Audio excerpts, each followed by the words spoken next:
Pamdandaan ka lang. Wow, social.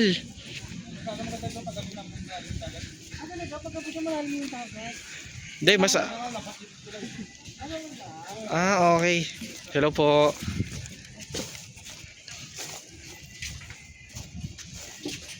Sana man lang naka-summer dress ako, di ba? Oo nga, ako nga, itsura ko putik-putik pa eh. Wow!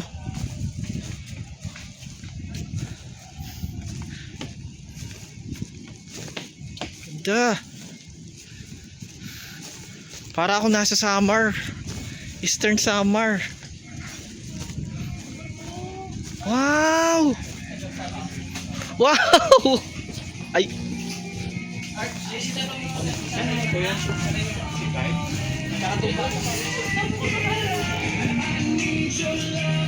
Pera copyright. Ganda. Free lang yung cottage. Oo. Sabi dito yun nga, free yung cottage basta kakain tayo. Itong Balinsa Sayaw natandaan ko nasa Puerto to eh. Dito pa ako dito kami nag-reception pa dati. So ngayon nang bumalik ako ng Palawan, ito na yung itsura niya. Baka nagmamadali si Kuya. Una ka muna, Kuya. Panis. Ganda. Wow.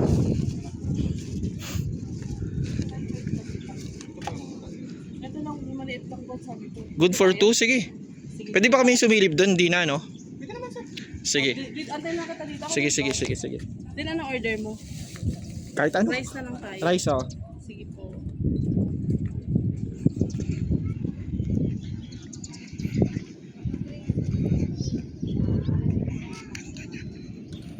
So meron din siyang hand washing area dito. Ayun yung hand washing niya. Diba? Hand washing area. Yun sa dulo niya. Wow, ganda.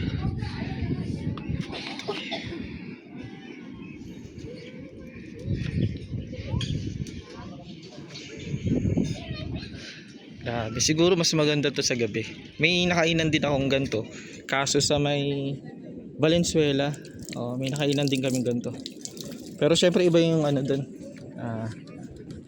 Mas malapit doon. Dito, yun, kailangan pang dumayo. Ganda, puro mangroves. So, wow. Swift. Tulala.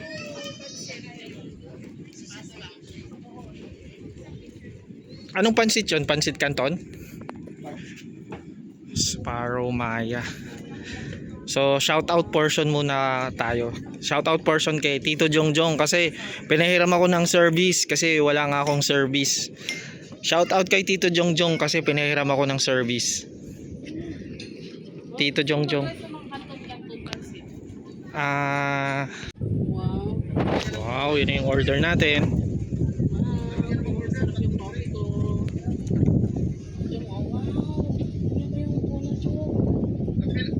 Oh, laki ng serving pala.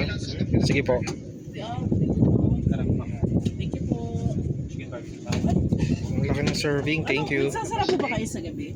10 ma'am, close namin ma'am. 9:30 po last order namin. 9:30 yung last order. Anong oras ka nagpo? Open up kami ng 9, straight na po yung hanggang 10 po siya. Walang break. Ano po yung complete address nyo dito, sir? Anong lugar daw? Bangkaw. Bangkaw daw po, Joe. Bangkaw Street. Abweg Road po. Abweg Road. Abweg Road. Bangkaw, ano din.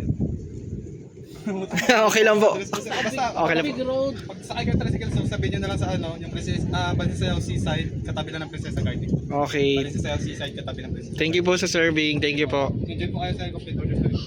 Thank you po. Thank you po. So ito yung serving nila. Wow. Wow. Wow. Yung cables yung ano.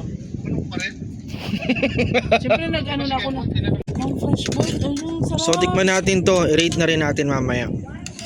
Actually sa view pa lang busog ka na eh. Busog na yung mata mo eh. So kayo kung first time nyo dito sa Palawan, ito yung dadayuhin yung mga restaurant. Budget friendly na restaurant. So yun nga mga gamers, solve yung kinain namin ni Mama Dadja Gamer. Wash out yan. Tandaan lang natin na be eco-friendly, na yung mga kinain natin wag natin itapon sa ilalim Kasi alam naman natin na maraming isda dyan, maraming mangroves.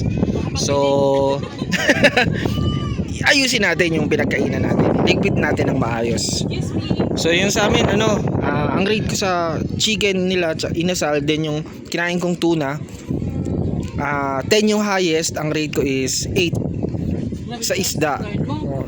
Then yung sa chicken inasal naman 9. Iba yung flavoring niya eh. Masarap. Kasi yung signature nila talaga. Yung okay. Ito talaga yung ano nila.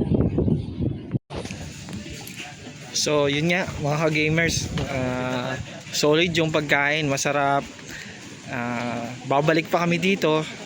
So hello po. So babalik pa kami dito.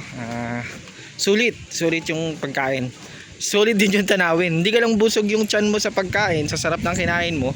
Busog din yung mata mo sa nakita mo. So 2 in 1 siya. Oo. CR. Buti na lang may CR sila. May cottage pa sila oh. Ay sorry, may ano sila oh. Oo, check-in ka dyan. Grabe. Social. Hala yung papaya. Agay.